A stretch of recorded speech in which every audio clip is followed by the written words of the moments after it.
क्या मध्य प्रदेश में बिजली कंपनियों के भी दाम बढ़ सकते हैं? बिजली के ये दर का निर्धारण आदेश आया है, उसके बाद कांग्रेस तरह तरह के सवाल खड़े कर रही है कि भाजपा को जो है कहीं ना कहीं हार का डर राज्यसभा चुनाव के लिए, इसलिए जो सरकार के दबाव में हाईकोर्ट ने फैसला दिया। हाईकोर्ट के इस फैसले को आप कैसे? तो जानकारी गलत कांग्रेस ने भरी कि बीजेपी ने भरी? कांग्रेस तो सर से आदिवासी सुन तो लो। पूर्व केंद्रीय मंत्री आज कैलाश वासी माधवराव सिंधिया की जयंती है, उसको लेकर मध्य प्रदेश सरकार के ऊर्जा मंत्री प्रद्युम्न सिंह तोमर भाजपा कार्यालय श्रद्धांजलि अर्पित करने पहुंचे। आज कैलाश वासी माधवराव सिंधिया जी की श्रद्धांजलि के आज कैलाशवासी महाराज माधवराव सिंधिया की जयंती है, उस पर प्रतिमा पर पुष्पांजलि अर्पित की और उनका वह संदेश मुझे बहुत अच्छे से याद है कि वो हरा भरा हो हमारा शहर प्रदेश देश, प्रदूषण मुक्त हो। वो वर्तमान के साथ साथ उसमें पीढ़ी के साथ साथ आने वाली पीढ़ी की भविष्य के लिए चिंता करते थे। ऐसे व्यक्तित्व को दिल से प्रणाम करता हूँ। सर, जिस प्रकार से विजयपुर सीट को लेकर हाईकोर्ट का आदेश आया है, उसके बाद कांग्रेस तरह तरह के सवाल खड़े कर रही है कि भाजपा को जो है कहीं ना कहीं हार का डर राज्यसभा चुनाव के लिए, इसलिए जो सरकार के दबाव में हाईकोर्ट ने फैसला दिया। हाईकोर्ट के इस फैसले को आप कैसे? देखिए, मेरा कहना है कि न्यायालयीय प्रक्रिया पर टिप्पणी कांग्रेस को नहीं करना चाहिए।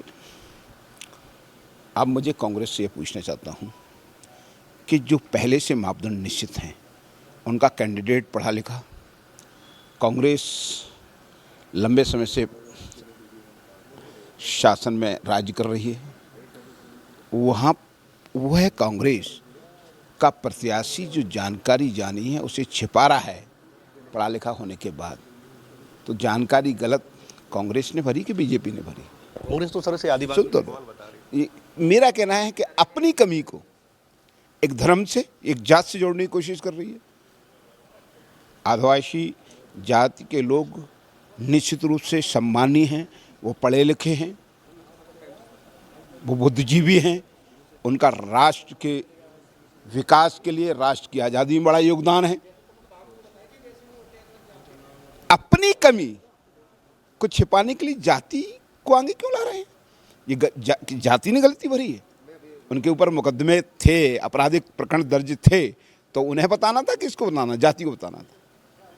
आपराधिक प्रकरण किसी जाति विशेष पे नहीं है, व्यक्ति विशेष के ऊपर है, और व्यक्ति विशेष अपनी कमियों को छिपाने के लिए जाति विशेष को जोड़ रहा है। ये तो निंदनीय है। तो क्या फिर आदिवासियों के लिए अलग कोर्ट की मांग जो संघर्ष कर आप? मैं सिर्फ कहता हूँ कि कोर्ट, न्यायालयीय प्रक्रिया किसी जात धर्म के आधार पर नहीं होती। न्याय एक तराजू है, उस पर खरा उतरता है। इसलिए ये व्यवस्था, ये उनका व्यक्तिगत सोच है। घरेलू गैस पर जिस प्रकार से दाम बढ़े हैं, तो क्या मध्य प्रदेश में बिजली कंपनियों के भी दाम बढ़ सकते हैं? देखिए, ये इस समय देश विश्व में जो इस समय माहौल चल रहा है युद्ध का, इसके कारण से कुछ असर है, पर भारत सुदृढ़ है, ताकतवर है, अपने कामों को, विकास को गति दे रहा है। ये मैं आपको बताना चाहता हूँ। मध्य प्रदेश में दाम बढ़ेंगे बिजली के? बिजली के ये दर का निर्धारण नियामक आयोग करता है। विद्युत वितरण कंपनियां अपना खर्चे के आधार पर अपना रिट पिटीशन दायर करती हैं और नियामक आयोग सबको सुनता है, उसके बाद दर निर्धारण। तो ये मध्य प्रदेश सरकार के ऊर्जा मंत्री प्रद्युम्न सिंह तोमर थे, जिनका कहना है कि मध्य प्रदेश में जो बिजली के दाम है, उनका निर्णय जो है एक निजी विभागों का है, और उसके बाद जो नियामक मध्य प्रदेश में मापदंड तय किए जाएंगे, उनको लागू मध्य प्रदेश सरकार करती हुई नजर आएगी। कैमरा पर्सन गौरव झा के साथ पीयूष साहू, भोपाल।